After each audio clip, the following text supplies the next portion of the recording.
Excelentíssimo senhor senador José Pimentel, que tem a responsabilidade de, como dos signatários do requerimento de convocação desta sessão solene, dirigir os trabalhos e fazê-lo com brilho e proficiência habituais. Senhor senador Eunício Oliveira, que nesse final de semana pregávamos, ele e eu, democracia no interior do Ceará. O senador Inácio Arruda, que acaba de fazer um relato minucioso do que foi a trajetória da Universidade de Fortaleza, desde os seus primórdios até hoje, nesses 40 anos de existência, merecendo, portanto, os aplausos que ele recolheu ao término do seu discurso proferido na tribuna da Casa. Saudar o ministro Valmir Campelo. O senador Valmir Campelo foi simultaneamente meu colega na Câmara dos Deputados, quando eu era ainda senador, e depois no Senado Federal, já que ele teve essa transição das duas casas, da mesma forma como eu, por força da manifestação soberana do povo, tive que fazer esse mesmo percurso legislativo, a ponto de vir a esta tribuna, na manhã de hoje, vivenciando aquelas emoções de tantos anos e, sobretudo, aquelas emoções dos momentos mais árduos que o Congresso Nacional viveu naquela época em que o arbítrio instalado entre nós reclamava daqueles que aqui chegaram com o intuito de buscar a redemocratização do país, o estímulo para que mantivéssemos aquele compromisso de defender, no menor espaço de tempo possível, a reimplantação entre nós do Estado Democrático de Direito. Desejo saudar a magnífica reitora da Universidade de Fortaleza, a senhora Maria Fátima Maria Fernandes Veras, o meu amigo chanceler da Universidade de Fortaleza, Ayrton Queiroz, a cujo lado, há bem pouco tempo, em janeiro deste ano, estive eu participando de uma assembleia de término de graduação, de talvez 1.500 graduandos naquele instante, no campus da universidade, naquele momento comportando talvez 3.000 convidados, que, presentes naquele evento, não apenas compartilhavam da alegria das famílias dos graduandos, mas, sobretudo, do êxito dessa universidade, que tem sido exaltado, esse êxito, merecidamente por todos os oradores que me antecederam nesse momento. Teria que saudar essa dama de virtudes peregrinas, senhora Yolanda Queiroz, que tem mantido firme o ideal do seu esposo, acompanhando todas as iniciativas e, sobretudo, dando, como se vivo fosse, o Edson Queiroz daria também uma atenção especial ao trabalho que vem desenvolvendo em favor da educação em todo o país, a nossa Unifor, que comemorou em março último 40 anos de existência. Quero saudar os meus colegas de representação federal aqui presentes, o nosso deputado Antônio Balma, deputado Chico Lopes, deputado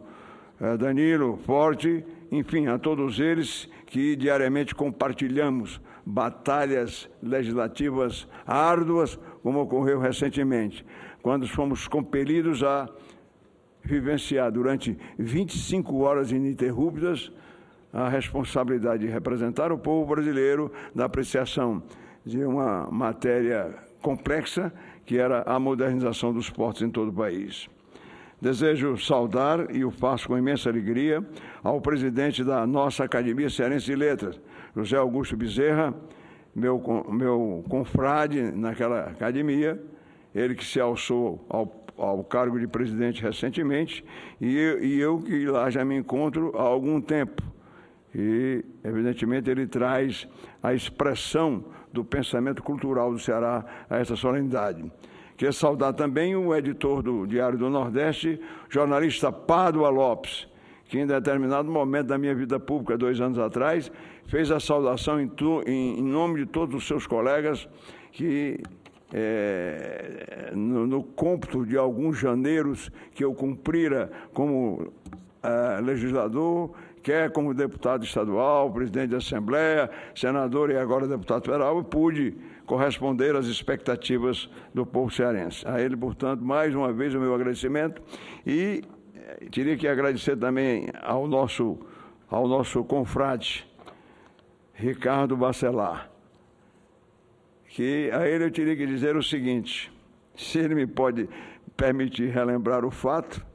em 2010, ele, vice-presidente do Conselho Seccional da OAB, foi daqueles que trabalharam junto ao presidente Valdetário Monteiro para que, dentro de uma distinção que eu jamais pensei de alcançar, eu fosse, naquele momento de extrema importância, em setembro de 2010, fosse eu apontado, dentre mais 8 colegas, como advogado padrão. E eu me surpreendi e busquei naturalmente aquela explicação que teria justificado essa indicação. É que eles entenderam que se eu não fui o advogado forense que tanto desejei, assinando petições iniciais, embargos declaratórios ou infringentes,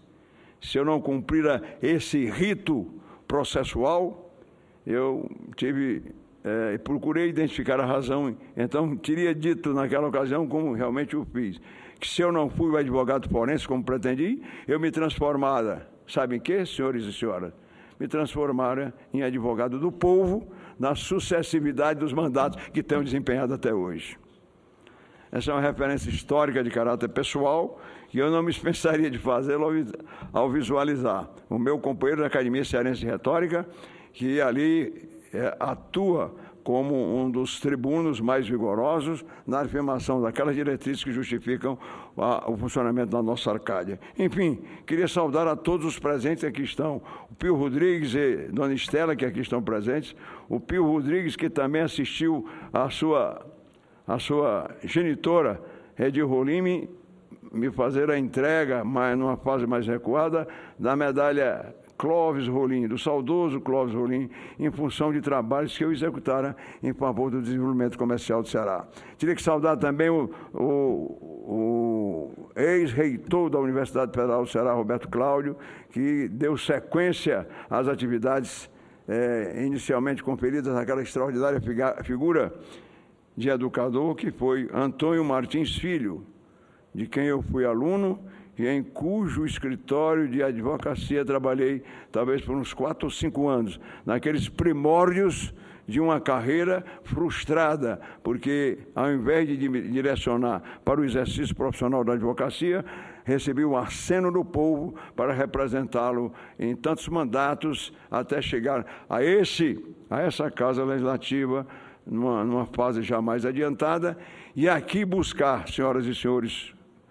aqui presentes, e aqui buscar, sobretudo, defender naqueles primeiros momentos o que significaria o retorno do país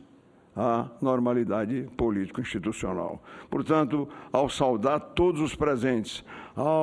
enfim, aqueles que aqui comparecem, que eu delongaria essas referências, embora todas elas merecidas, mas queria dizer que no momento em que, em março, final de março, 31 de março, a Universidade de Fortaleza completava os seus 40 anos de existência, a mim coube, no plenário da outra Casa Legislativa, fazer o realce de um acontecimento de extraordinária significação para a vida educacional do nosso Estado. E ao falar na tribuna da Câmara dos Deputados, senhor presidente, senador José Pimentel, ao ocupar, portanto, a tribuna da Câmara, eu ressaltei o significado daquele acontecimento e até mencionei as expressões textuais do então ministro da Educação, que estava presente naqueles primórdios da Unifor, o então senador, colega, portanto, dessa casa, Jarbas Passarinho, que enalteceu aquela iniciativa de Edson Queiroz e não poupou elogios, inclusive, depois se referindo a mim próprio nesse plenário, Diz que era uma obra que merecia o estímulo, o apoio e o incentivo de toda a classe política brasileira. Então, essa sessão de hoje, os senadores José Pimentel, Eunício Oliveira e Inácio Arruda entenderam de promover e o fizeram muito bem, com chancela daqueles que compõem esta casa, inclusive do seu presidente Renan Calheiros. Eu acredito que a ela eu fiz questão de aderir espontaneamente e agora com o encargo de representar a nossa bancada. E dizer, como fez agora há poucos instantes o nosso Inácio Arruda, me reportando a essa publicação da Unifor, em que o chanceler Ayrton Queiroz, no seu pronunciamento memorável, referente ao evento, diz Ayrton Queiroz: no compromisso com a ciência e com a cidadania, na responsabilidade social e na ética, o futuro é construído. Da cidadania, o que é que significa para todos nós a defesa dos interesses da cidadania? Sabem todos os presentes e a rememoração que eu me obrigo a fazer ao término dessas palavras marcadas sobretudo pela emoção e pelo reconhecimento. A defesa da cidadania foi, sem dúvida, o grande momento da Assembleia Nacional Constituinte. Eu acho que todos os presentes ainda recordam, e eu, mais do que qualquer outro, teria a obrigação de ressaltar esse fato, porque vice-presidente fui da Assembleia, substituindo ao grande e inolvidável brasileiro Ulisses Guimarães. Quando ele, senhoras e senhores, se ergueu naquela tarde memorável do dia 5 de outubro de 88 e exibiu o primeiro exemplar da Carta Cidadã e dizia ao final: esta é a Carta Cidadã,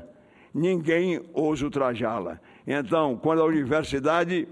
de Fortaleza, pela voz autorizada do seu chanceler, diz clara e peremptoriamente que a universidade prepara aqueles jovens para que eles também saibam defender os direitos de cidadania, só isso seria suficiente para ir ao encontro daquele anseio, daquele sonho, daquela aspiração do grande Edson Queiroz, que foi um exemplo de dignidade, de empenho e, sobretudo, de integração